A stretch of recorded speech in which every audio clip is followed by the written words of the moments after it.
So we're reading this question. This is a section B question, and I'm going to go on to a series of them. And section B pertains to a problem that you're having to develop and solve over the course of all of section B. It will, I think, essentially always include object orientation of some kind. So it would be critical that we're able to write object-oriented code. And then we're going to have to do things like define a class, define a constructor within a class, demonstrate encapsulation by having private attributes and public getters and setters. We'll have to probably demonstrate things like inheritance. Potentially we might have to do things like polymorphism, where we have to inherit it and change one of the methods or tweak it in some way by referring to its superclass. We might have to do things like instantiating an object from a class, and we might have to make those classes talk to each other, objects talk to each other. And I think most of those are actually included in section B here. Now, here's the truth. What I just said sounds kind of overwhelming, let's be honest, right? But actually, these things have a format, and the format will be kind of similar from year to year. So if I go over all the ones here, you have this as a sort of template to use of how to write these things. So let's read the question. We've got, it's use object-oriented programming. All items that can be added to the garden, I believe on the previous page, you actually described it in a bit more detail because it asks you to decompose it and abstract it, but we'll just go from here. All items that can be added to the garden are declared as an instance of the class garden. So garden would be the class, and instances would be objects from that class. Remember, the class is like a template. I remember I said it was like a cookie cutter or a gingerbread man cutter. The garden item is without state, and then you use that to cut out an instance, and then you can set those to certain values. Yeah. The class has the following attributes: item name, length, and width. And we can see there's flower bed. What kind of data type do you think that's going to be? String. What kind of data type? Integer. There we go. And so we're going to have to consider that, just when I'm saying it, when we're doing string, how do we write a string value? We put something around it. We put a speech marks, yeah? And that will be necessary when you do this. Do you put speech marks around integers or around booleans? No, you don't, okay? So it's worth knowing. The constructor method sets the attributes to the value that are passed as parameters. So essentially it's saying that when you create the object, it's going to receive item name, length, and width as parameters, presumably, when you instantiate it, to also set some values. Write pseudocode or programming code to declare the class garden. So you have to create the class with the attributes. And then we'll also have to create the constructor here. All attributes should be private and initialize through the constructor daisies, new garden. Right, well, let's start off with the basics. So to start off, I'm going to want the command word class, which is going to instantiate my class. It's going to be the first thing I need to do. What's the next thing? I need the identifier. What's the identifier going to be called? Item. So garden item, written in exactly how they want you to do here. So you see here where they said it's capital G, capital I. By the way, that's a convention for classes. All classes should start with a capital, or variables should start with a lowercase letter. So that's garden item. In Java, this might be where you get a bit shook up, because right now here, what would you do? Yeah, curly bracket, curly braces. You don't need to do that here. You just need to indent the one underneath it. I think if you did do it, it wouldn't be the end of the world. I'm just saying there's not a necessity to do it, because that would be for scope. What's next? So next thing we need to do is we need to declare all the attributes. So I'm saying that each of them need to be set. In fact, I'm going to put something in first of all. The attributes are item name, length, and width. So I'm going to write all those in now. The mistake I've made right now is by not declaring something behind it, I've made it essentially equivalent of public and thereby viewable outside this class. And what we want to do is set attributes as private, and the methods to get to it, we want to set them as public. What concept does that demonstrate? Encapsulation. So encapsulation is where the attributes are private, and the way you access it by either getting the value or setting the value would be public. So I need to set all those as private. Okay, so I've set those as private. When I declare an object, or when I instantiate an object, I should say, from garden item, I use something to give it state. And what I use is a constructor, absolutely. And constructor is essentially a method, but it's a special type of method. What are the two ways you can do a subroutine? It can be a procedure or it can be a function. Procedures, what do? They do not return. They do not return, and functions, they do return. So for a constructor, do we return values? No, so it will be a procedure. So I've written procedure here. The point we were making about encapsulation is that attributes are set as private, but all the methods need to be public. Otherwise, if you set this as private, then when you declared it, what would happen is that you wouldn't be able to instantiate the values, because when you declare the object, you're doing it outside of that class. What else do I need to do? It's a constructor. Do you remember what the key word was you need to remember? Yeah. Yes? It said it had to receive as parameters, so what will I have to do? You'll have to receive new item name, new length, and new width. Now that's the convention I was giving to you guys. I'm not going to have enough space to do that. You could just call it like NR, NL. That's what I'm going to do. So that's exactly what I'm going to do. Oh no, I can't do that, because then because you should make it so it's clear what it's supposed to be. But I can say n item, n length, n width. Well, I was going to make it even shorter, I was going to make NL, NI. But then you shouldn't condense it that much. If you condense it that much, you remove the clarity about what it's doing. So identifiers should be understandable. So that'd be really, yeah.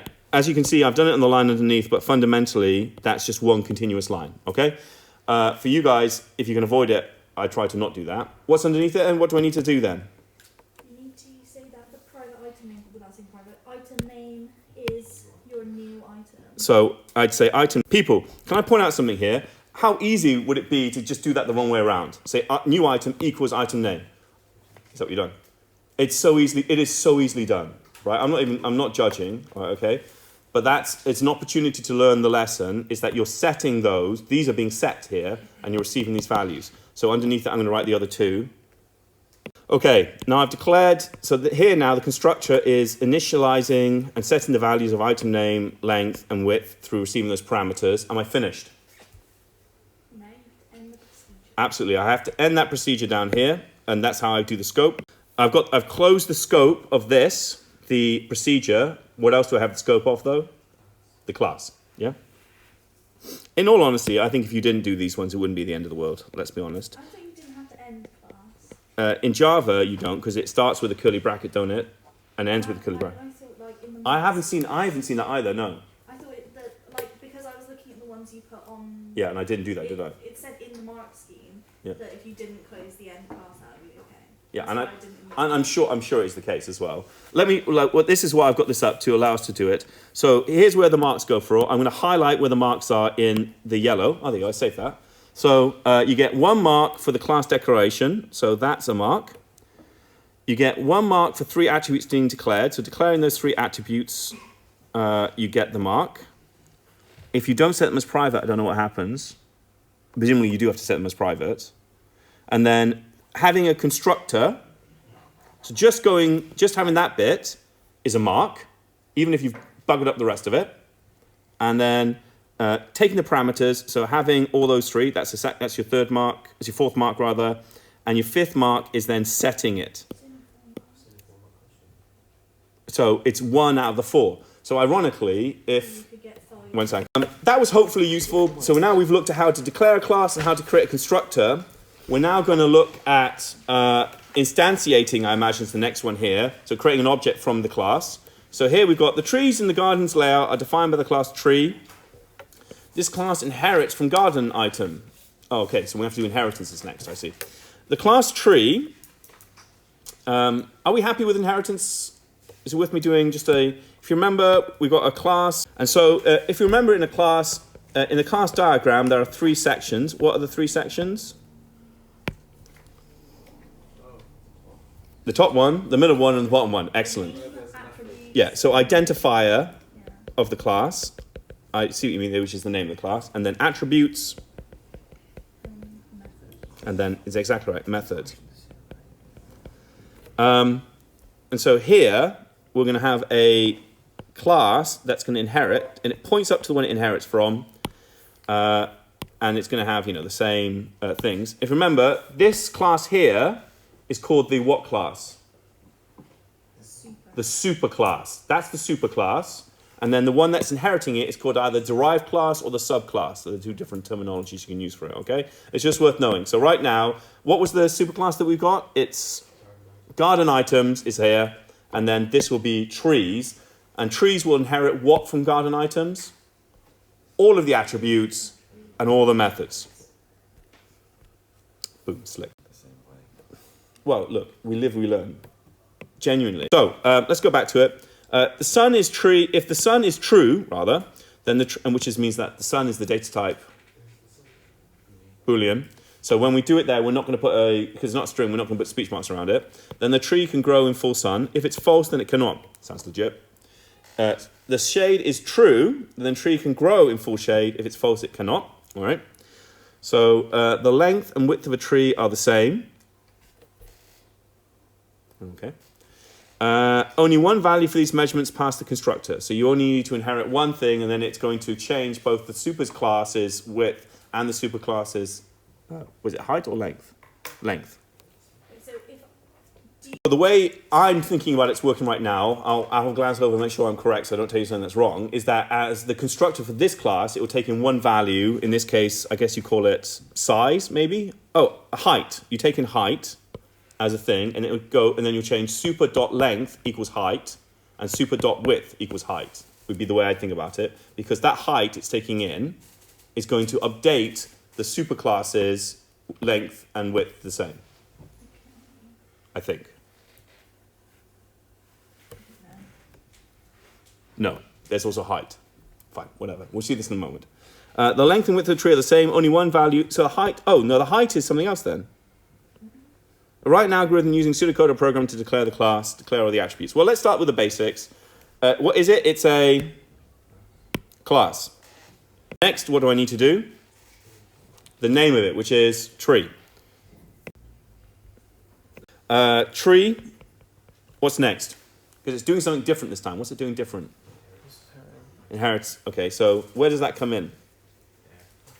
It's the next thing here. So in here, we just literally write the word inherit. Inherits from where? Garden items, and that's the next thing on our list. Again, in Java, this is when you'd have curly brackets here, but that is not necessarily here. But again, I don't think you'd be penalized if you did it. Well, you would. I'm sure you wouldn't be.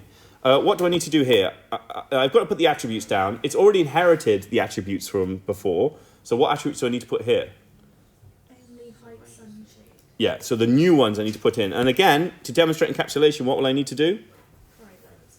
So I need to do private for each of these. Okay, great. What's next? What do I need to be able to do? Constructor. I need a constructor. So it's the same format as before. Is a constructor public or private? Public. Absolutely. Is it a procedure or a function? Procedure. And the key word for constructor is the word new. So public, procedure, new. This is the trickier part though. This is what parameters do we take in? What parameters are we taking in, and then which ones of these are referred to the superclass? So it says that all the attributes we're going to do is actually going to be inclusive of some of the ones we had before. So we've got new name, and then we're taking in new height. Okay, at this point, it's probably worth taking stock about how we're going to treat these different values differently. Height, sun, and shade will be done directly in here. So you're going to say height is equal to new height, sun is equal to new sun, and shade is equal to new shade. So I might just do this, because they're the straightforward ones we already understand. That's not using the superclass, so I'm just going to write them in now. So far, this is just like before, in the sense that we've got some private attributes here. We use our constructor, which is public, to initialize these values when you instantiate. But now, that new name, where's my attribute for name here? It's in the superclass. And so what was the name of the attribute there? It was, is it just an item name? Is it? So I can go, so what I could do, spot the deliberate error, one sec. So I've called the attribute item name, set it to new name, which I've got from here. What's the mistake I've made? Does item name live in this class? What class does it live in? The superclass that I've inherited from. So there's a keyword I have to use. What's the keyword? So super, or command words I should say maybe. Super dot item name. I made a big gap there. It wasn't meant to be that big. Next time I'll do it with a smaller gap, and then it'll make more sense. What's the next super one I need to do? So this one here, where it said the length and the width are the same, that new len width, what am I going to use that for? To set the superclass's width is going to be set to what? There you go. But also, what's the other thing I'm going to set to that? The height. You can see here, I've used the same parameter to initialize both of those values. I've done new name, I've done new height, new length. Oh, I've done them all. Yes? So what do I do next? Yep, end procedure. Is there anything else I need to do? So like I say, I'm going to end class. I don't know whether there actually is a mark for that or not. Well, put it this way, in the mark scheme, I'm sure there isn't. Let's review where the marks come from. I'm going to do the same again. I'm going to highlight in yellow where the marks come from. It says 1 mark for class declaration inheriting garden item. So 1 mark for essentially that whole top line. Is, if you do all of that, that's a mark. Additional 3 properties being declared as private. So setting those 3 ones there as private, that's a mark. Constructor takes all 5 parameters. So if you've got a constructor that takes all 5, you've got a mark. Use of super or equivalent to set superclass parameters. It says the use of. So presumably if you didn't do it for all of them, let's say you made a mistake, but, oh, no, that's not helpful. But if you've used it at some position, maybe you get it, because it says the use of to set superclass parameters, and then remainder of properties set to parameters. So if you did all those ones, so to clarify, 1 mark for saying class tree inherits gardens, 2nd mark for setting all those as private, 3rd mark for having a constructor with all of those 5 attributes, 4th mark for setting these 3 like we did before, and then the last mark for using super to set the other ones. Is that out of 5? Yeah. So there's only 5 marks to get. They have to do all 5. Okay, guys, so remember, I'll do what I did last time. In fact, I've got some space here to do it. So we have a class diagram, and the class, again, has the 3 elements, which will be... Thanks, everyone, guys. It would be the identifier, Yeah. the attributes, and the methods. There you go. Whoops. Attributes. This is also repeating something I said earlier, but when you think of the class, what was the thing I said about it? It's stateless. It's like a template, as in it doesn't have values. And then what you have to do, you have to instantiate, which I know is a tricky word to both say and to write down, but you instantiate an object from it. So basically a version of this. So if we got this for trees, this would be a particular tree. Maybe the name of it could be, I don't know, oak. That's the example here, right? And then you use the constructor to update its attributes. So so it's going to have like 40 meters and... Okay, guys, so what we'll do, I think I just talked over here. We talked about that the common oak is a type of tree. Therefore, it's an object. It's going to have values. It's going to have state. In this case, maximum height, length, and width will be set to 40 meters. Those are the values we need to send it through the constructor. And it's sun and shade, which will be true, which we need to send it through the constructor. And then finally, we need to be able to actually write the instantiation of the tree by using the object identifier first tree. So the first thing we'll need to write down is the identifier, which is first tree. And then we'll go is equal to, so using this to kind of do assignment realistically in this situation here, the key word is new. Not creating, then we need to specify what we're making a new thing of. We're making a new tree. And then when we're creating it, now if we hadn't had a constructor, what we'd do right now is we'd have instantiated a new tree with blank attributes that we could then do something with. But we haven't. We've got a constructor. So though in the same process of making it, we need to send it some values. Here's a really important thing to take from that. You need to set the values, the parameter that you're setting, in the same order you've written the parameters. So I can't really go back to the last slide, but I've done it in the same order they did it here. I think I said name, height, length, width, sun, and then shade. Yes? Whatever you did it, whatever order you did it in, you need to declare it in the same order. So if I said the very first thing I'm sending it to is the name, right? The name of the thing, yes? What kind of data type is the name going to be? So what do I need to put around it? Okay, let me just do this then. So I need to send it. We said that it was a string. So what's the name of it? Common oak. It is 40 meters. So do I write down 40m? No. What do I write down? 40. Do I put speech marks around it? No. Beautiful. The next attribute I'm taking in is length width.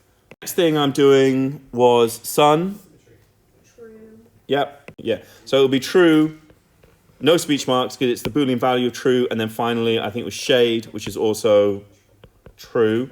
That's a lot of marks there, isn't it? Let's be honest. I've seen one of these constructors once before, and you get 2. So I don't know what's going on here. But let me tell you where the marks come from.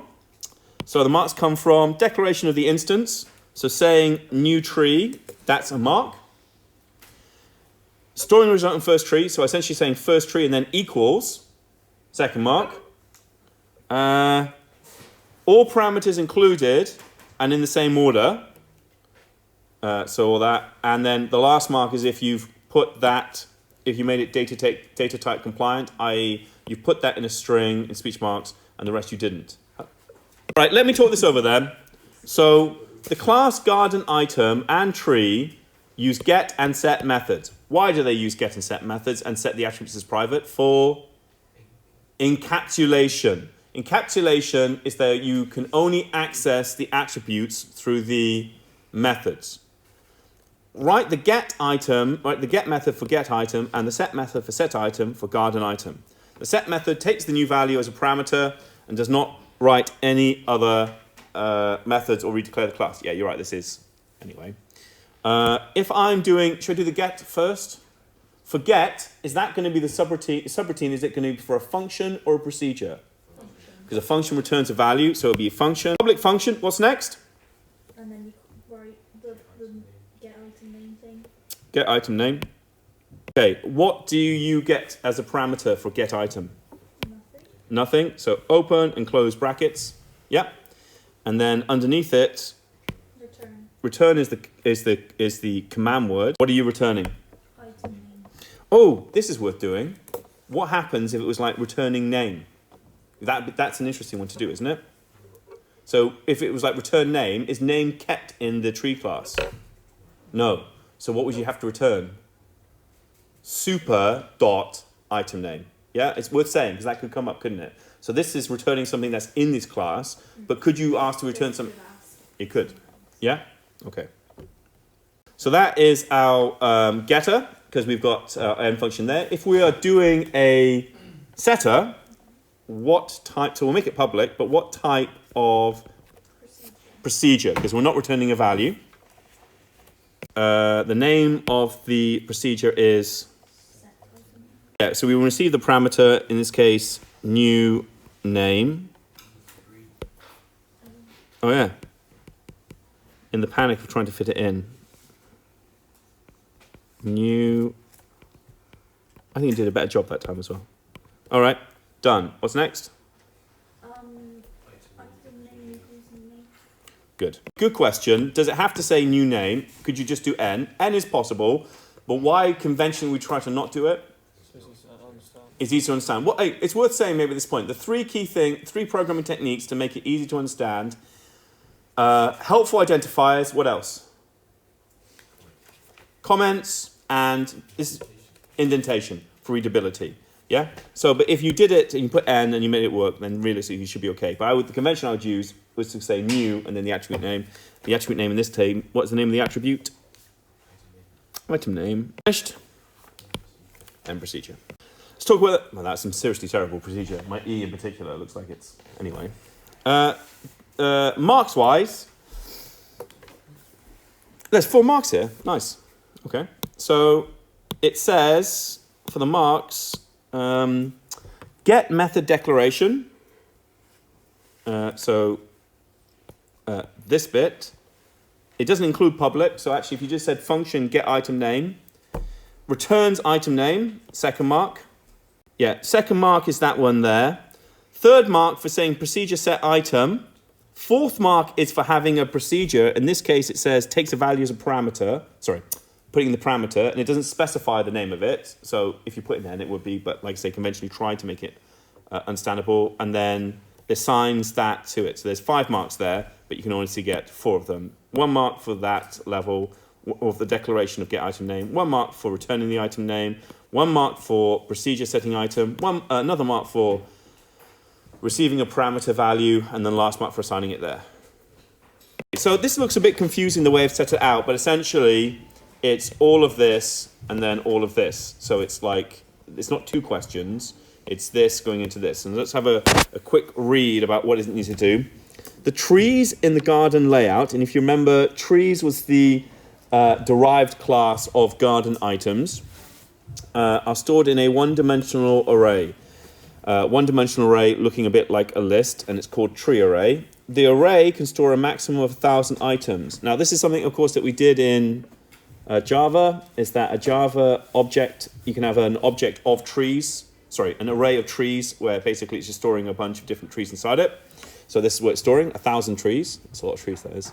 The array has global scope, implication of that being it can be seen everywhere. Indeed, so we don't need to pass that as a parameter necessarily. We're able to access it directly if we wanted to. A procedure findtree takes as a parameter, so we have to presumably have to write this.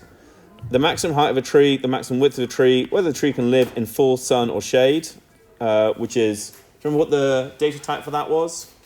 Boolean, so it's going to be either true or false, yeah? It searches the array, tree array, so find trees we have to write. It goes through all these 1,000 items. For all the trees that do not exceed the maximum height and width. Okay, so you receive a maximum height and a maximum width, so they have to be less than or equal to those items, yeah? And can grow in the conditions available, so you have to make sure that this equal to those ones. If there are no suitable trees, a message is output. Okay, so you could go through this 1,000 items of trees and not make any matches, in which case you have to respond with saying there's nothing. Otherwise, outputs the name and details of the trees found. Okay. Oh, and the names and details of the trees found. So we're going to have what we're going to store here then. Either we can report it as we're going along. Like, is it asking us to it's a procedure, so we don't have to return it. So just as a detail. So there's 2 alternative ways I'm thinking about doing that. We do a for loop. We go through every time we find a match. We just say output the name and details of that tree, and so it would just be outputting as you go along. I was thinking in terms of a function. If you want to do a function, you have to have an array collecting all of those and then return it, but that's not what it's asking for. You look perturbed. Call the get methods. So we have to use the getters to access the information for this and write using the pseudocode. Well, let's do the easy marks first. What is the easy marks? Procedure. The easy mark we start off with is going to be to do what? Procedure, so that's our command word. The name of the procedure is findtree, provided to you there. Do it exactly how they've asked you to. What's next? For this procedure, what do we need to send it? How many parameters? 4 parameters. So we need to send them each of these 4 things here. Okay, so that is the procedure, and those are our 4 parameter values. And what we're saying is that I don't have to receive the array as a parameter. Why don't I have to receive the array as a parameter? Because it's public, because it's global. Because otherwise, now, is it better to set the array as global, or would it be better if we set it as a parameter? Now, technically, it's better to set it as a parameter, because then if you're using local variables, like for instance, this procedure find tree, can I take this out and put this into some other bit of code? Well, maybe not, because I haven't got it set up. I have to have a global array there as well. So technically, it's better to use local variables with parameter passing, because then it makes it easier to move that subroutine and put it into another bit of code, which you can't do now. But anyway, it makes it easier to write it, so I suppose that's why. What do I need to do with this array? So is it indefinite iteration or definite iteration? Definite iteration, and therefore we will use a... So for, what am I going to use as my counter? Yeah, I makes sense, doesn't it? So I short for, there you go, start at, because it's an array, we start at 0 and we go up to what? Yeah, but in this case, now you could do, What's the name of the array? You could say treeArray.len or len, isn't it len brackets treeArray is the pseudocode for length -1. Or they say how many items, don't they? 1,000. So I'm just going to put that in. I'm not going to put 1,000 in though. 999. There you go. That was a good catch. Whew. So it's going to start at position 0 in the array, and it's going to keep going along. And what's it going to be looking for? It's going to go through it. Whether or not when you use the method, for instance, get height, Yes, you it get. is within the condition of the max height. Now, truthfully, there's two ways of writing this. I can say if tree array at position I dot get height is less than or equal to max h, and then I can say and then and. But I'll tell you why I'm not going to do that. If you look at my thing, I'm going to run out of space. Yeah. So I'm going to do a bunch of nested if statements, but I want you to know that using an if statement and just anding it together would do the same thing. Yes? But can you get the same marks for doing the nested? Of course you can. Yeah, they achieve the same function. I'm truthfully, I probably would have written that way myself, but I can't. Well, I can, but it would look like a car crash, wouldn't it? So so should we start off with max h? So I'm going to say if what? Tree array. So if tree array, which is a variable. So if tree array, so that's my array. Now what do I do to access something inside an array? What kind of brackets do I use? Square brackets. Now, so we understand each other. If I put 0 in there, that's going to be a mistake, because every single time I do this, it's going to look at 0 1,000 times, which is not what I'm trying to do. I'm going to use this index, the variable for index, and put that into that slot right there. So I'm going to put that down as I.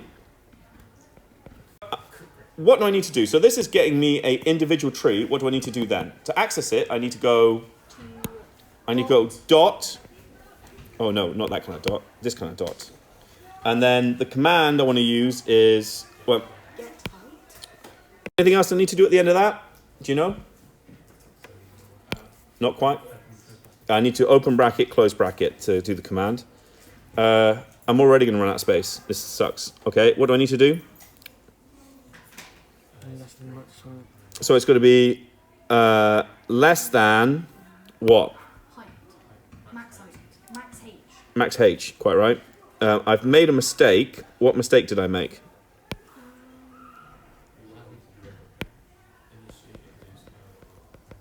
No, I've made a mistake.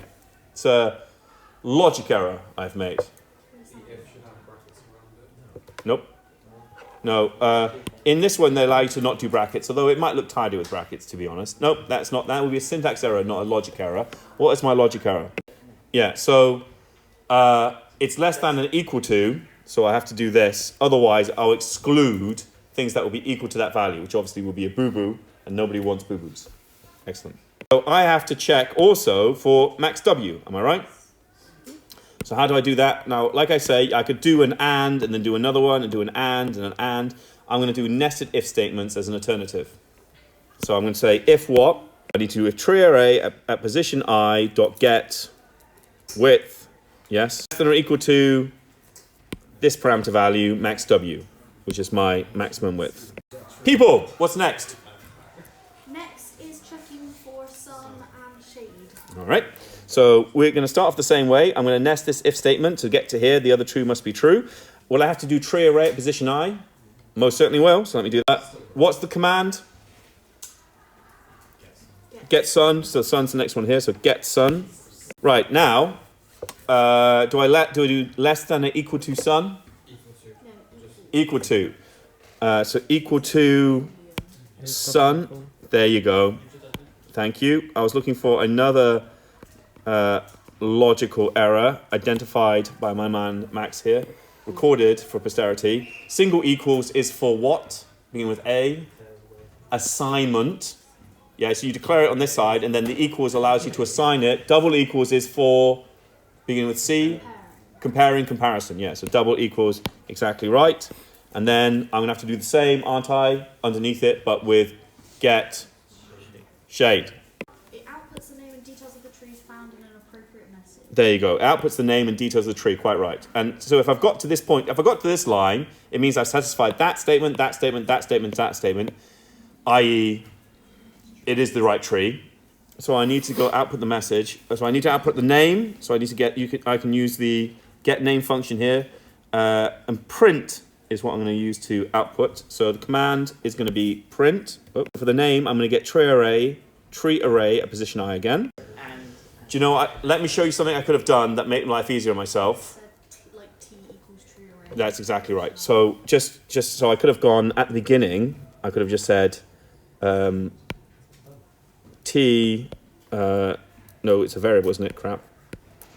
T is equal to tree array. Oh no, t would be that tree array at position I.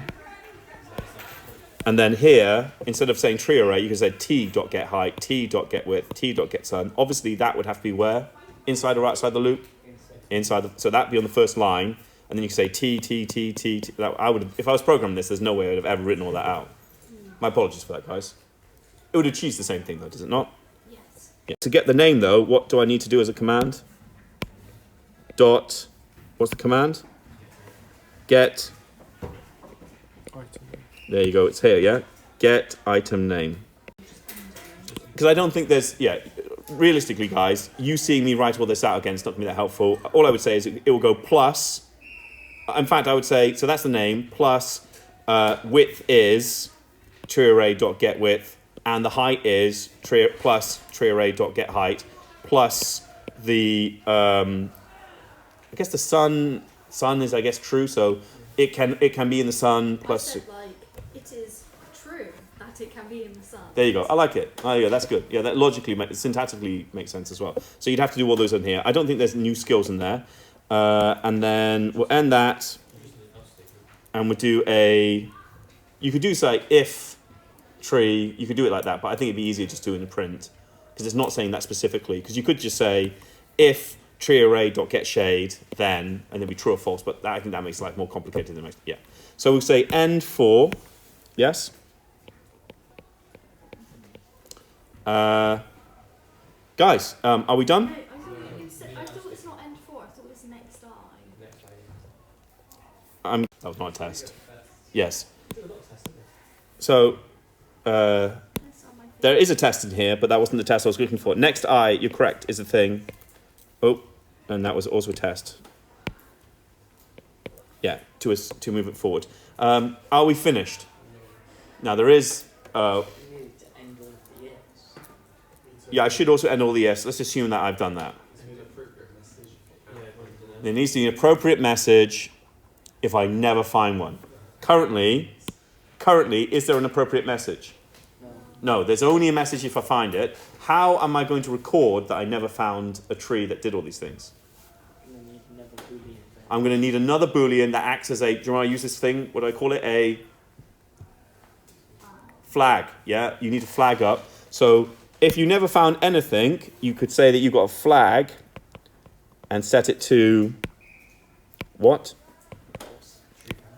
There you go. So you want to set it to false. However, as soon as you find something, so as soon as you've got to this line, what you're going to have to do? So I'm sorry I can't quite fit it in nicely. I'll put it here, okay? Yeah, semicolon's not one that... I tell you what, yeah, with semicolon it don't even exist, but whatever. It would work in other languages. Oh, it does say you can use whatever language, does it? Yeah. There you go. So I can say flag. So as soon as you find one, what do you set it to? True. Now, that's the first time you find it. Second time you find it, what's going to happen? True. A very marginal efficiency loss, but that is completely fine, isn't it? Because as soon as it's become true, it never become untrue. Finished? I have to do something about it. So at the end here, what am I going to have to do? I'm testing for what? If what? If flag is false. Yeah, and indeed, you can just say, you could actually just say if flag, because if it was true, it would trigger it. If not, it was false. But it's fine, though. If flag... No, what I'm saying here is that... if you said if flag, and flag is a Boolean, right? Doesn't that mean if it's true? So if it's true, it will do whatever else, otherwise it won't do it. But let's, for argument's sake, to make life easier on ourselves. So if it's false, so if it's equal to false, then what do you do? what do you do? Print, like, there is none. There you go, print. So yeah, we do a suitable message here. No matching trees found. Obviously, end if, and then end procedure at the bottom here. End procedure at the bottom. I've run a bit out of space here. So, should we talk about where the marks come from? How many marks is it out of?